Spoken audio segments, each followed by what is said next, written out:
Magic is a hobby that tends to attract the collector types, which means that we end up hoarding a lot of cards. Whether you're collecting cards for personal use or your Magic Finance portfolio, managing your collection is a beast you'll have to face at some point. I'm your host Mike, and I'll be going over 5 tips for managing your Magic collection. Mass storage. Let's say you crack open a 15 card booster pack. Odds are, you won't really care about any of the cards in it, even the rare. That being said, the bulk begins to add up pretty quickly. Everyone has their personal preferences on whether or not they keep the commons and uncommons, but even the rares can stack up, so it's a good idea to have plenty of storage available. For commons and uncommons, I tend to use the 5-row card sorters, which can hold around 5,000 cards. For bulk rares and foils, I use smaller card sorter boxes. As you can see, I also use an alphabetized divider system to keep some amount of organization. The beauty of these boxes is that they can be neatly stacked and stored. Protect the valuables.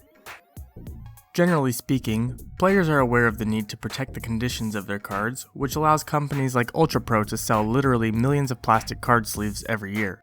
I generally like to pair a side-loading inner sleeve with a top-loading outer sleeve for optimal dust protection. Avoiding air moisture is what will prevent card curling.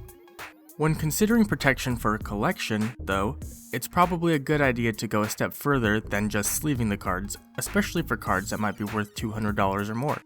At the lowest cost and effort level, one should consider using low-cost top loaders. These thick plastic sleeves can prevent a card from being accidentally damaged during handling while also providing additional protection from moisture and dust. An even bigger step above using top loaders involves using much thicker protection. I personally use the Ultra Pro magnetic cases in 35-point size. In packs of 10, they come in at a cost of around $1.85 each. I use these mostly for high-priced foils and cards worth several $100s, which gives me total peace of mind knowing they will be protected from dust, moisture, and damage. If you have neurotic tendencies like myself, those measures may not be enough. I live near the ocean, so the humidity in my area tends to be relatively high, even during cold months. For my bulk rares and foils, as well as container full of more valuable items, I use rechargeable silica gel dehumidifying packets. Once saturated, they spend about an hour in the oven and are ready to continue dehumidifying. The packs cost about 50 cents each when buying in bundles of 20. Inventory and price tracking. I touched on this a bit in our 5 things to know before getting into Magic Finance video. Really managing a collection requires one to have the self-motivation to go through their cards and take the time to log them. I don't bother with bulk commons and uncommons, but I do catalog all rares and higher.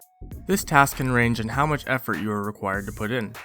The simplest method involves inputting cards into a Magic-specific price tracking software such as TCG Player or CardSphere. These free sites allow you to build an online inventory which are automatically paired with pricing data. They are also designed to work with their marketplace and allow you to sell off unwanted cards while properly maintaining your inventory. I use CardSphere to track my bulk items. On the other end of the spectrum, you can also use a spreadsheet program like Excel to build a custom inventory database. I use my own custom database to track all inventory changes, which also creates its own sortable dynamic table. Trim the excess and gain from it.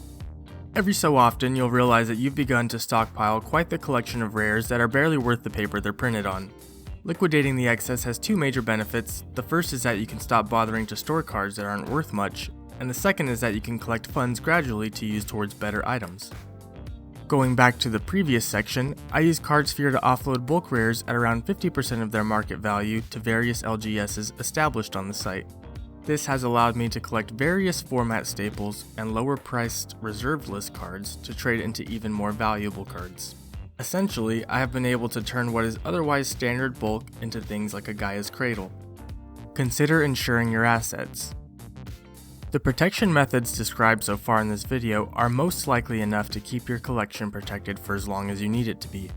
However, natural disasters, home accidents, and theft are not so predictable and can easily bypass top loaders and sleeves.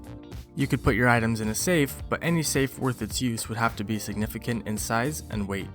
One option that collectors are familiar with is additional insurance on your collection. This can come in the form of an additional rider on your homeowner's or renter's insurance, or can come from an insurance agency who specializes in collectibles. This makes the need to track inventory and prices even more important in the case of an insurance claim for stolen or damaged items. Another option would be to consider getting a safe deposit box at a bank. Safe deposit boxes are held in a bank vault where they are essentially secure from everything but the most extreme circumstances. This method is generally a bit cheaper than insurance, but does require you to visit the bank to add or remove contents. Whether you're a player or collector, I hope you found the tips in this video helpful and informative. If we're going to be spending a ton of money on cardboard, we may as well keep it well protected. If you liked this video, consider giving us a like down below, we'd really appreciate it. If you're not subscribed, you'll want to hit that subscribe button and turn notifications on so you know when our next video comes out. Until then, thanks for watching.